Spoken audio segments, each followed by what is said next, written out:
The common conception of breathing that's out there says that your sternum, and really your whole rib cage, should rise as you inhale and lower as you exhale. While that is how breathing is commonly done, I would not say that that is the optimal way to breathe.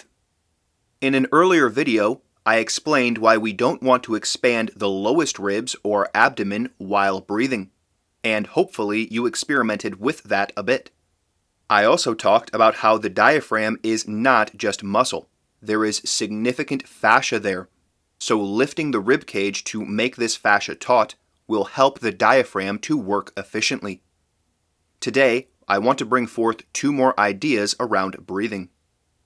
If our rib cage is in its correct spot relative to our pelvis, that is, high above the pelvis, why would we want to drop down at all during the exhale? That would cause us to lose the mechanical advantage we need at the very moment we need it to take our next breath. We don't want to shorten with each exhale. Being drooped down at the end of an exhale is only going to hurt the function of the diaphragm.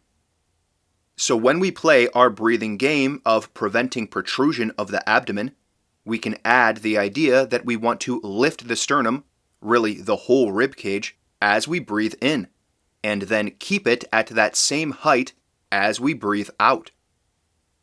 This will feel strange if you're not used to it, but play with it a bit. Be careful that you are not lifting your shoulders.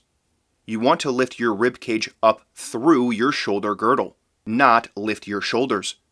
And remember, we don't want to tilt the top of the rib cage back when we lift it. The second idea to bear in mind is that the rib cage will expand side to side when you inhale. You can see in this film of F.M. Alexander that though he's making no significant movement up and down or to tilt his rib cage as he breathes, he is getting expansion to the sides, shown clearly here at about the height of his elbows. Alexander is of course very old in this film. He was born in 1869, and this was filmed in 1949 or 1950. The common breathing habits lead to expansion at the lowest end of the rib cage, especially at the front, and a lack of expansion anywhere else.